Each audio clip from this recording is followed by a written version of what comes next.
असगुन असगुन वो होते आप घर से जा रहे हो, सूखी डाल पे कोई कौआ बोलता नजर आ जाए, बिल्ली रास्ता काट जाए, काला सर्प रास्ता काट जाए, कुत्ते दो लड़ते दिखाई दे जाएं, और सबसे महत्वपूर्ण असगुन, अगर किसी पत्नी का पति 4-6 महीने के लिए परदेश में नौकरी करने के लिए जा रहा है, तो पत्नी को कभी आंखों से आंसू नहीं निकालने चाहिए। और सगुन क्या होते हैं, आप घर से किसी शुभ कार्य के लिए निकले हैं, तो आपको पुष्पों की भरी टोकरी दिखाई दे जाए या पुष्प दिखाई दे जाए, और अगर मंदिर से घंटे घड़ियालों की आवाज सुनाई दे जाए, समझ लेना कि काम पूरा हो गया। दूध की भरी बाल्टी दिखाई दे जाए, सामने से कोई लेके जाता हो, और उसके बाद कोई गाय अपने रास्ते में बछड़े को दूध पिलाती नजर आ जाए, तो तुम समझ लेना कि मेरा काम पक्का हो गया। लेकिन विद्वान यहाँ तक लिखते हैं दादा कि माताएं घर में कुछ ऐसे कार्य करती हैं जिन कार्यों से गरीबी आने के 100% घर में चांस रहते हैं। वो क्या क्या करती हैं? स्त्री को सर्वप्रथम सच बताना, ऐसी कौन सी माता है जो सुबह जब भोजन नहा के बनाती है? ऊपर हाथ करना। कितनी भी सर्दी पड़ती है तो क्या सर्दी में मर तो नहीं जाओगी ना?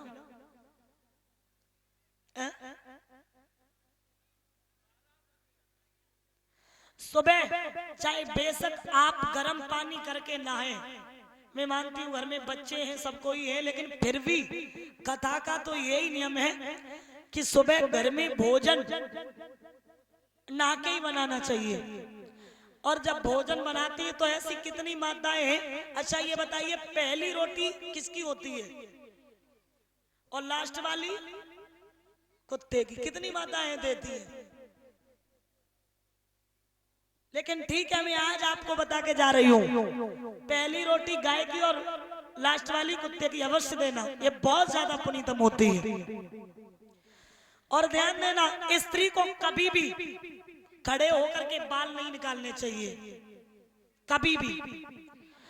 और मैंने कुछ माताएं ऐसी देखी हैं दादा, जैसे घर में रिश्तेदार आ गए, शाम को 10-11 बजे खुद का भोजन बनाया और खा लिया, और उसके बाद लेट गई। अब आ गए रिश्तेदार, उनके लिए भोजन बनाया, भोजन बनाने के बाद आलस आ गया और बर्तन गंदे रख दिए, और रिश्तेदार आए चाहे ना आए, कुछ माताएं तो ऐसी हैं भोजन बनाने के बाद 8 ही बजे सो जाती हैं, गंदे बर्तन डरे घर में। लेकिन शाम को कभी भी, एक बार सुबह छोड़ देना, लेकिन शाम को कभी गंदे बर्तन घर में मत रखना, क्योंकि अगर शाम के गंदे बर्तन आप जूठे बर्तन छोड़ती हैं तो आपके घर में लक्ष्मी का आगमन कभी नहीं हो सकता। और कुछ माताएं ऐसी होती जैसे शाम को आटा ज्यादा मार लिया, अब वो आटा बच गया, क्या किया, उसी को रख दिया फ्रिज में, सोचा चलो इसकी रोटियां सुबह बना देंगे। लेकिन शाम के रखे हुए आटा की सुबह अगर रोटियां बनाती हैं आप, तो वो मुर्दे के समान होती हैं, क्योंकि वो आटा पिंड का रूप धारण कर लेता है। कभी भी उस आटे की रोटियां नहीं बनानी चाहिए। लेकिन आज का जमाना तो ऐसा है, सब्जी बनाएंगी और कहो तो 3-3, 4-4 दिन फ्रिज में रखी और वही खाली, क्योंकि पति बाहर रहते हैं, सास और ससुर से मतलब नहीं है, खुद का पेट है, बस अब क्या आलस कर गए यार, ठीक है बढ़िया इतना ही कर लिया। एक पेट है तो 3-3 दिन खा रही है, दाल बनाई या कोई चीज बनाई कुकर में रख दी, लेकिन कुकर तो सीधी कह रहा है कि तू मेरी सीटी बजा और मैं तेरी सीटी बजाऊं, जिंदगी खत्म कर देता है धीरे धीरे। आप क्या बहुत वो समझती होंगी आप, ऐसे कार्य घर में कभी नहीं करने चाहिए। ध्यान रखना, आजकल इतनी बीमारियां क्यों मर रही है लोगों के अंदर, इसका कारण क्या है? केवल आपके खान पान से। पहले क्या था कि पहले गगरी चलती थी, उनमें पानी रखे जाते थे जब खेतों पे काम करते थे। अब क्या है, खेतों से काम करके आए धूप में, लाओ फ्रिज में से पानी लिया, पी लिया, बस हो गया जुकाम, बीमार हो गए। ध्यान रखना, शाम को कभी भी डेहरी पे नहीं बैठना चाहिए, कभी भी। और शाम के वक्त कभी आंखों से आंसू नहीं डालना चाहिए। घर में झाड़ू को कभी उल्टा नहीं रखना चाहिए, झाड़ू किसी को दिखाई नहीं देना चाहिए, ऐसी जगह रखना चाहिए, उल्टा नहीं रखना चाहिए। लेकिन मेरे प्यारे श्रोता बंधु, श्री सुखदेव भगवान समझाते राजन परीक्षित, आज उसी समय भाभी ने बहुत मना किया है, लेकिन शिषपाल नहीं माने। आज दूल्हा बने हैं और जैसे ही दूल्हा बनके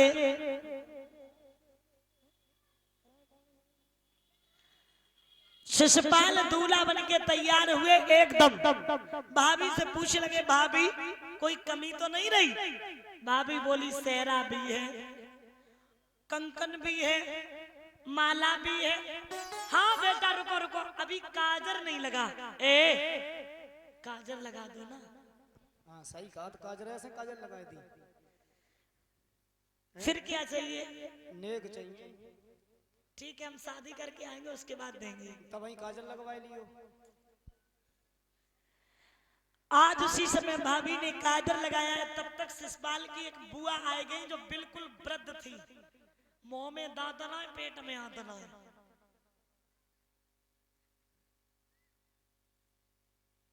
बुआ, ओ लला, आज तुम कैसी दौड़ पड़ी? दौड़ का पर बेटा टम्पू ते आई। दौड़ दौड़ के नहीं आए, बुढ़ापे में टम्पू ते आई, टम्पू थे। टम्पू से आई? ए लल्ला टम्पू। हे भगवान, बुआ ये कहाँ हाथन में हमें दिखाई दे रहा हो? का दिखाई दे? चूड़ी उनाए, बिछी उनाए, मतलब? लल्ला अब तुम जानकारी खुद कर लो, चूड़ी और बिछिया हाथ में कभी ना होता है। बुआ फालतू की बातें मत करो। फालतू की नहीं लल्ला, तेरे फूफा नहीं रहे था सो बिछिया उतर गई। बुआ, ओ बेटा, मैं तुम्हारी कोई भाभी ना लग रही है जो तुम हमसे मजाक करो करती हो। मजाक नहीं लल्ला, हम साची कहते हैं। बताओ ना। हम सही बताते बेटा, तेरे फूफा पर हम मर गए, का बताएं? एक बात बताएं बुआ? बता लल्ला। मर कैसे गए पहले तुम मुझे बताओ। अरे लल्ला का बताएं, मैं होली चौराहे पर जलेबी ले जाओ करते थे, फूफा से चीटा ने टक्कर मारते, सो फूफा वहीं धरो रहे दो। एक बात बताएं बुआ? हाँ बता। जो संसार है, जो जग है, यहाँ मरना तो प्रत्येक इंसान को लल्ला। हाँ, फूफा मर गए था को दुख नहीं बेटा, फिर दुख दूसरी बात को है। किसका? फूफा तो मन ना रहते में तो मरते ही। फिर दुख किस बात का है? लल्ला का बताए दुख काय को है बेटा, अब हम पे कहीं नहीं जाते। बताओ। रो ना, का कह रही, बोला ना। अब रोए के अलावा और है का? तुम बताओ ना, इतनी चिंता क्यों कर रही हो? चिंता बेटा जब आता कि नहीं के तेरे फूफा मर गए ताकि। फिर चिंता जब आता कि है बेटा, भगवान की कृपा ते हमें 8 लड़काए हैं, और फूफा अगर 4-10 साल और जी जाते तो 4 और हो ही जाते। एक दर्जन पे प्रधानमंत्री ने बुलेरो देन कही थी बेटा, सवर मन मट्टी में मिल गई लौआ। ऐसी बातें मत सोचो करो। बेटा ने का पानी पिवाई दे, तरुआ सोच को रोत रोत जीव लग गई टिटुओं में, जो ठंडो है गरम लिया। बुआ बेटा मेरी एक बात सुनो। बताओ। मैं ब्याह कर भी जाए रे। किने के संग? रुक्मणी के। लुड़कनी के? रुक्मणी के। अच्छा गुड़ी मुड़ी के? रुक्मणी के। अमला क्या है ना बात? सुनो। हाँ बताओ। जे इतनी बैठी एक उन्हें गाना ना गाओ, तुम हमारे ब्याह में गाना गाए दे। अच्छा गाना गाए दे? हाँ। अल्लाह पर फूफा मरे हम गाना गाए तो जनी वंश का कहीं के जब बनाए फुगरी है, देखो जो गाना गाते पीते हैं। हो ये एक गाए दे। गाए दे? धीरे गाइए, कोई सुन ना पाए। हाँ। किबार बंद कर लो पहले रखे। ठीक है। तुम कब भाई यो सब जने ठीक है? हाँ तारी बजाए के सब लोग। हाँ भतीजे को ब्याह हम गाना गान जाए रहे, ठीक है?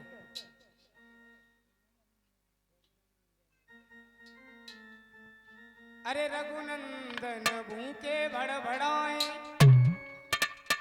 हे रघुनंदन गधा चराए, और लगन फिर मारी मारी रघुनंदन गधा चराए।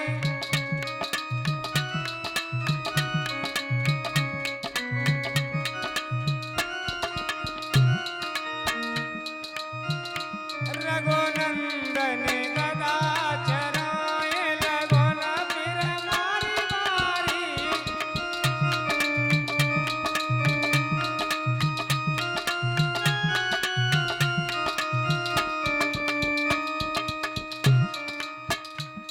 ए मम्मा मरिए, माई मरिए, मरिए सब परिवार। ए मम्मा माई बुआ फूफा जीजी मरिए सब परिवार। और मेरे रघुनंदन ऐसे मरियो तुम्हें आवे न सांस डकार, लगन फिर मारी मारी रघुनंदन गदा चराए, लगन फिर मारी। जाने दुश्मन ने वो खून ही पी लो। डंडा ले डंडा।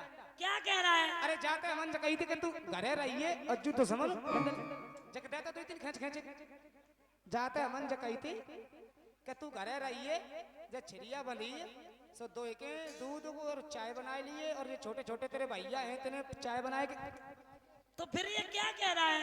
चाय बना के पराठे खवा दिए दुश्मन संग ही चलो आओ तो बताओ ना क्या कह रहा है? ना जाते मन से कही तू घरे रहिए, जू जू जू जू जू चेट का वारो कड़ी खाओ ना उसमें तो ठटरी बांधो, जने खून ही पी लो हमाओ जू संग ही चलो आओ है। जो ऐसी बात कहा तो पता हम क्या करें? क्या बताओ?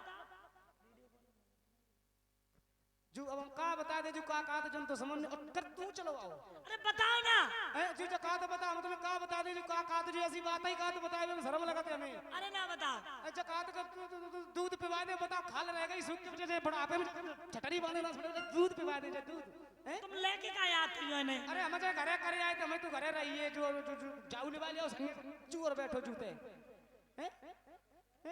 जू सही है। जू हम जाए का नहीं मार रही कि नहीं जाए? हाँ जू हम प्राणन प्यारो सो का है।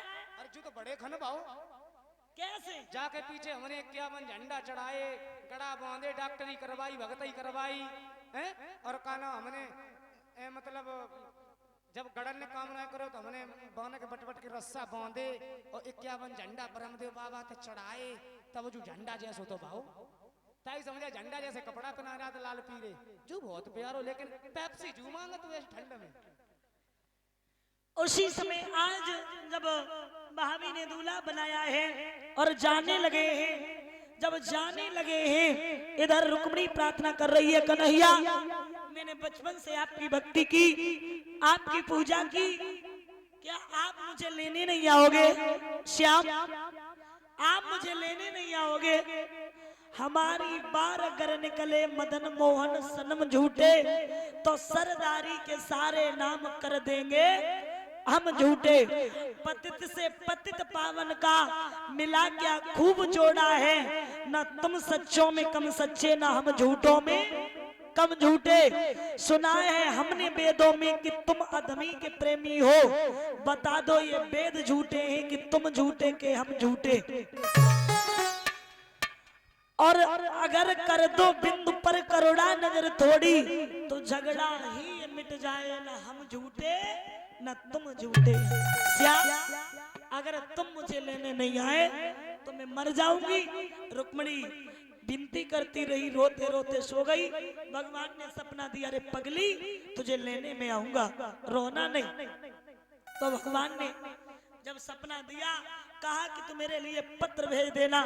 इधर सुबह हुआ, रुक्मिणी जगी, एक पंडित जी आए और पंडित जी कहने लगे माताम भिक्षाम दे। रुक्मिणी के आंखों में आंसू देखे पूछा, रुक्मिणी आज तुम क्यों रो रही हो? तो जवाब दिया और कहा, मैं इसलिए रो रही हूं, मेरे भैया का साला वो रात लेके आ गया और मैं जाने के लिए तैयार नहीं हूं। मेरा कन्हैया अगर मुझे लेने नहीं आया तो मैं नहीं जाऊंगी। क्या आप मेरा एक काम कर सकते हो? क्या मेरे पत्र को द्वारिका तक पहुंचा सकते हो? दादा, द्वारिका की लंबाई थी 450 कोस दूरी और चौड़ाई जो थी वो 250 कोस। विचार किया इतनी दूर द्वारिका कैसे जाएंगे? रुक्मिणी बोली कि नहीं, अगर तुम नहीं गए तो मैं मर जाऊंगी।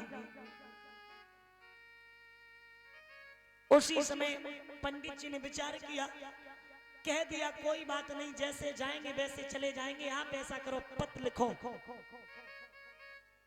तो रुक्मिणी आज पत्र लिखने लगी और पत्र में क्या लिखा श्याम? कुल अपने की चाहो जो राजा तो विदा कराई ले जइयो समरिया हमें निभाई ले जइयो।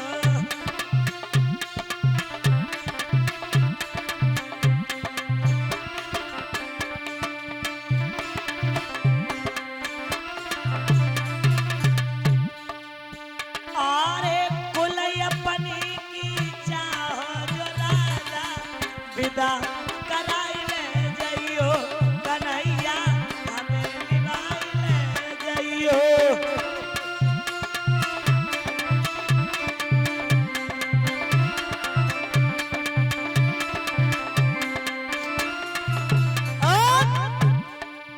भैया के साले ने नगर में रोगे रो के बलामी तेरो भरोसो अपनी रुक्मिणी को जो चाहो मेरे राजा विदा कराई ले जइयो कन्हैया हमें निभाई ले जइयो।